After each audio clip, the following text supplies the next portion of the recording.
The subject of today's video might be the most scrutinized first round pick. Not because of his talent or his stats coming out of college, but because of concerns of his transition to the NFL. There's a chance that Emmanuel Forbes could be the lightest player in the NFL when he takes the field this fall, and that's why some are very skeptical of the Commanders' first round pick. Except, in my opinion, I'm not too worried about that, and I think he has the potential to be one of the best corners in the NFL. While at Mississippi State, he was a 3-time All-Conference player, holds multiple FBS records, and rewrote the Mississippi State record books. Forbes has unlimited potential and is one of the best ball-hawking players in college football history.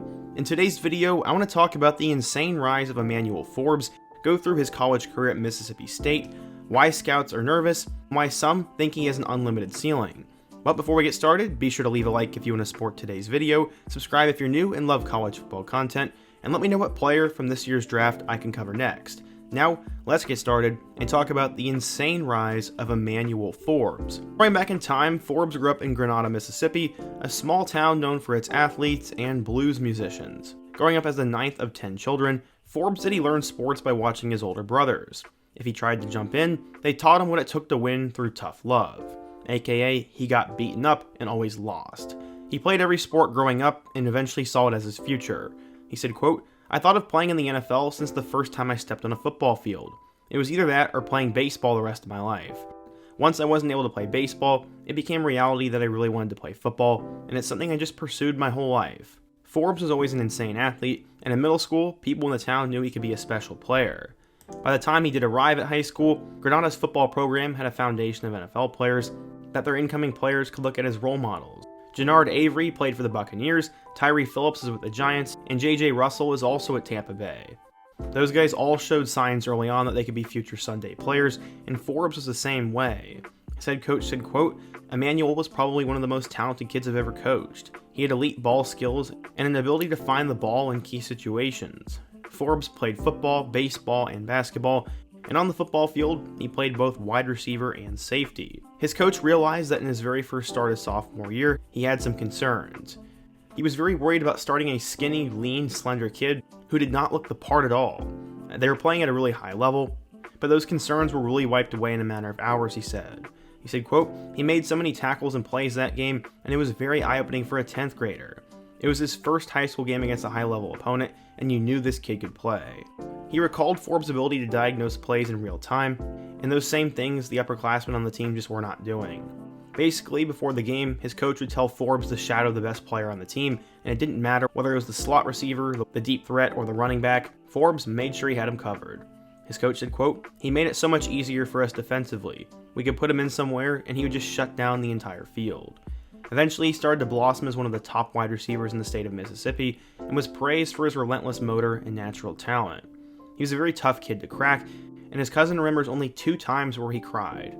One was at his cousin's wedding, and the other was on the football field against Christian Brothers in Memphis. He said, quote, "He got a concussion, and we told him he couldn't go back in. He cried."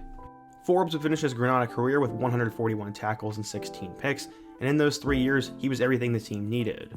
Whether he needed a kick blocked, a punt return, or an interception, he just had the unbelievable ability to make plays. He played wide receiver, but was seen as a defensive back at the next level, even though he probably could have played either. So, where would Emmanuel end up going? Well, he decided to stay in the state and chose Mississippi State over offers from Southern Miss, Louisiana Monroe, and South Alabama. He also noted he had interest from Ole Miss, Auburn, Missouri, and Memphis, and part of this was because he committed pretty early. He received his Mississippi State offer from Joe Moorhead, and just a few days after that, he committed. He said, quote, "They offered me a few days ago, and I didn't see it coming at first. Coach Moorhead is the one who offered me, and I was very thankful for it." So why the Bulldogs? I was just talking to my family today, and I told them I have a real good relationship with the Mississippi State coaches. I told them I feel comfortable to commit, and they agreed with me 100%. I know they have a lot of top recruits going there, and that played the part as well. This was a pretty big commitment for Mississippi State, but for a while, there was some traction that they might lose him. There were some rumors floating around that he'd flip to Ole Miss, and while there was so much pressure on Emmanuel, he eventually made the right decision for himself. He said, quote, "Ole Miss was on me for a long time, so it was tough at first because people were wanting me to go there. But I blocked it all out and did what was best for me, which was going to Mississippi State." He chose the Bulldogs, and while Mike Leach wanted him to be a wide receiver at first, he would play defensive back, and it'd be one of the most genius coaching decisions Leach ever made. According to 24/7 Sports, Forbes was a 4-star recruit, the number 11 corner, and the 132nd best player in the class of 2020.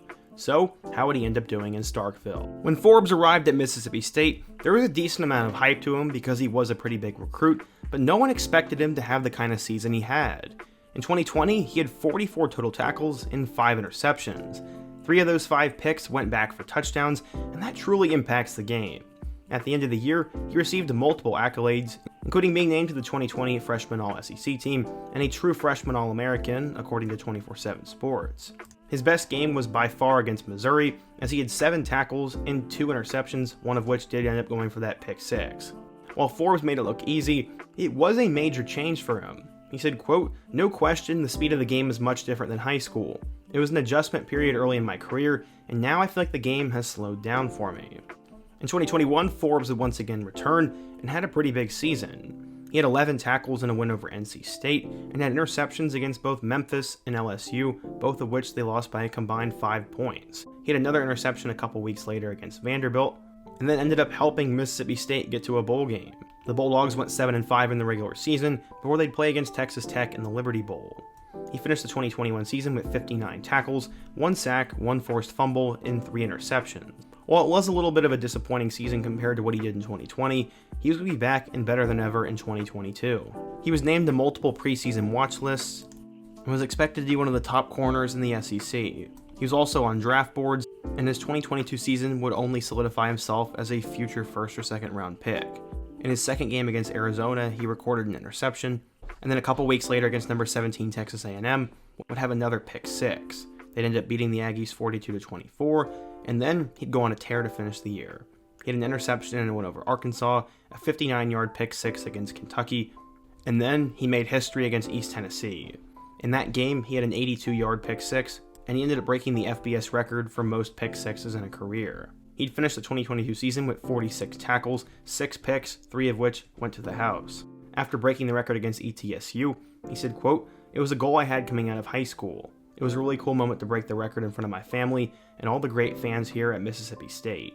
One of his pick 6s went for 90 yards, which was the longest in program history, and had the most interception return yards in a single season. He ended up declaring for the 2023 NFL Draft, but would play one more game against Illinois. He wanted one more opportunity to suit up with his Mississippi State teammates. As he said, without his teammates and coaches, he wouldn't be where he is today, and thought he owed it to him. He would represent his state one last time. He went out and had fun in a 19-10 win. When it came time for the NFL, Forbes was a very interesting prospect. Commanders general manager said, quote, "I think people throw the term ball hawk around pretty loosely. This guy is really that, though. In 3 years in Starkville, he became one of the best ball-hawking corners in college football history, finishing with 14 interceptions. Despite not playing for an NFL factory, he managed to set the FBS record for most pick 6s in a career. He was seen as a super athletic corner who could make game-changing plays and match up against pretty much any receiver in the SEC, which is why NFL Mock Database got higher and higher on him as the offseason went on. In early December, he was ranked as the 71st best prospect, and by the time the draft came around, he was ranked number 30. He was projected to be a late first round to early second round pick, and would end up going even higher. He was taken with the 16th overall pick by the Washington Commanders, and they decided to take him instead of Christian Gonzalez, who was a top 10 talent, and some argued was the better corner. This made some Commanders fans scream, and others get really excited. Again, there was no criticism on Forbes in terms of his production and talent in college. It was about how he would translate to the NFL. By any measure, Forbes is one of the lightest NFL players in the league. Currently, Tampa Bay Buccaneers receiver Devin Tompkins only weighs 155 pounds and was the current lightest player. There's a chance that Forbes could end up being close to that, and he said, quote, "Weight is going to come down over time, and I'm not going to stress about it, and they didn't have a problem with it, and that's why they drafted me." While he is extremely thin, Ron Rivera really isn't too concerned about it, and it's not like they're asking him to defend the run. He will primarily be in pass coverage and will be expected to make big plays, which is something the Commanders really need. They struggled to generate turnovers last year, and their 9 interceptions ranked 28th in the NFL. Forbes has the ball skills and the skill set to help with that, and if he can just make a couple of those plays per year, or do anything like he did at Mississippi State, then he can have a long NFL career. There is a chance, though, that Forbes could end up being a huge bust, as if he does not put on weight and muscle, he could get absolutely exposed, or more importantly, struggle with injury. I'm not really sure what is going to end up happening, but he's definitely a really high-risk reward player, and was a lot of fun to watch, and was a highlight maker at Mississippi State. Either way, I'm personally excited for him. He has a great story, and I can't wait to see what he does next. But what do you guys think? If you're a Mississippi State or a Commanders fan, what do you think of Forbes? In your opinion, who was the most controversial first-round draft pick, and what player should I cover next? Be sure to let me know down below, leave a like if you want to support today's video, subscribe if you're new, and check out all my other videos on the end screen. I hope to see you guys again soon, but until next time, peace.